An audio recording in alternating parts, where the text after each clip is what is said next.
Hey NBA 2K fans, in this video we're going to talk about the NBA 2K MyLeague rule changes and also how it applies to MyGM.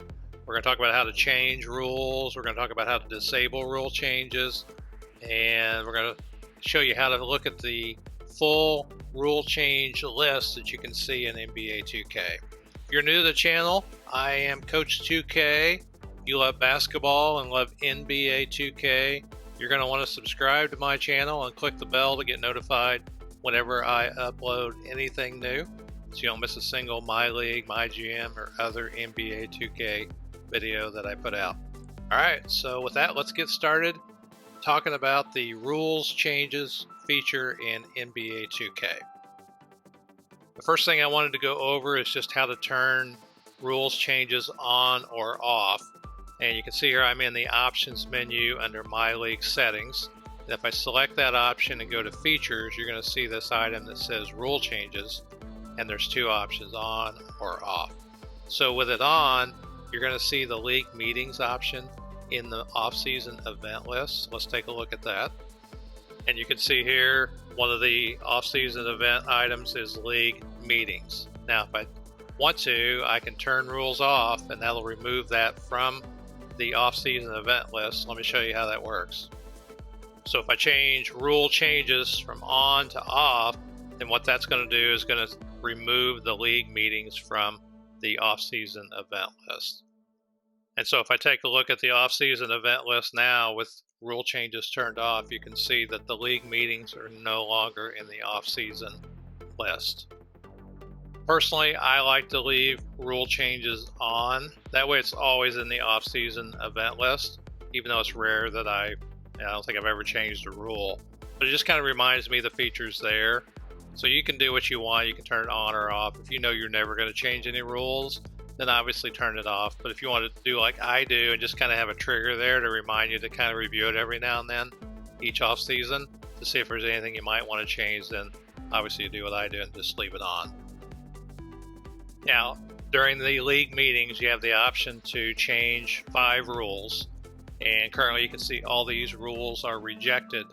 And if I wanted to, I could change this from rejected to approved by hitting X and then hit approved, and then that'll make that rule go through if I wanted to do that. If it was approved and I didn't want it to go through, which is most often the case, then I can reject it here if I want, and that way that rule won't go through. There's actually a third option too. You have approve, reject, and you can also replace the rule. And so you can see here there's a whole slew of rule changes that you can replace it with. Things like the lottery, standings, all-star, shot clock, foul out, lane violation, 8-second violation, backcourt violation, playoffs, possession arrow, bonus, goaltending, back to the basket, sudden death overtime, free throws, trades, contracts, and there's also a salary cap option which didn't show up. So you can look through each of the rules and see if there's any that appeal to you. So let's say I wanted to have this rule replace the one that was listed there to the draft lottery. Worst 3 teams will have a 14% chance, and I can do that. I can replace the current rule, and then currently it's approved. And then if I wanted to, I could certainly reject it or replace it again. For now, what I'm going to do is I'm going to go ahead and approve this draft lottery. Worst 3 teams will have a 14% chance of obtaining the number 1 pick, because I'm going to show you how you can change a rule that you've already approved back to the way it was. So that if you make a mistake and you actually approve a rule you didn't want to, there's a way to fix that. And just in case you didn't know, I'm going to show you how to do that. Now, after the off season is over, if you go under the league news tab, you're going to see this thing says rule change history. And if you go in here, you can see, for example, these are all the rule changes that have been made in the MyLeague file. And you have an all history, you have the currently active. And so let's say that I changed the rule for the draft lottery and then I had second thoughts. Then what I can do is I can actually select that under the currently active ones, and then I can just change that rule so it goes back so that rule is no longer effective. And so if you look at the history here, it was enacted and repealed. and now I don't have to worry about that rule change going into effect. Now, your MyGM files, when it comes to rules changes during the off season, before the league meetings take place, your owner is going to come to you and ask if you have any feedback on these rules changes. And basically, you're going to have a couple options here. The first is you can give feedback, and the other one is don't give feedback. Now, if you don't give any feedback, then basically the rules change process is going to kind of be out of your control. So you want to always give feedback. That way you can answer his questions. And just like in the MyLeague files, there's going to be a set of 5 that he's going to basically go through. So it's the same structure as the MyLeague file, just with a little bit of an interview here. Now we're going to go ahead and agree, but basically you would want to disagree to all the rules if you didn't want to change them, because if you disagree to all of them, then you don't have to worry about any of the rules changing. I know sometimes people think that that's a possibility if you have rules changes on, that in your MyGM files that the rules can change without you wanting them to. But if you disagree to everything, I don't think you have to worry about that. Just for fun, we're going to agree to all of these different rules changes that he has, and we're going to see if any of them actually pass in the MyGM file. And here we go.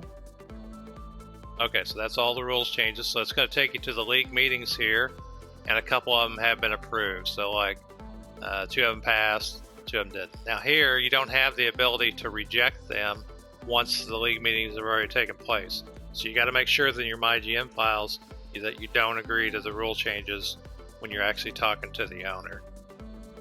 Now, just like in your MyLeague files, your MyGM files also have a rule change history option under the league news. And if you look at that, then you can see a history of all the rules changes. However, unlike in your MyLeague files where you can repeal rules, once they're enacted here, then they can't be repealed through this rules change history screen. So just make sure that you're careful when you're going through the off season. You tell your owner you don't want rules changes to go through if you want to do that. You can certainly turn off rules changes before you go into your MyGM when you're doing your setup. I like to leave them on just to give me the option in case I'd want to change it. Okay, so that was a rundown on how the rules change process works both in NBA2K's MyLeague and MyGM modes. While you're here, check out my fictional MyLeague series with our superstar Byron Dantley. I'll be uploading a new episode of that soon, but up in the corner I'll put a link to the first episode. Make sure you start watching that series. Pretty good series, a lot of fun with these fictional rosters. In the meantime, I'm Coach 2K. I'll see you on the court in the next episode. Thanks for watching.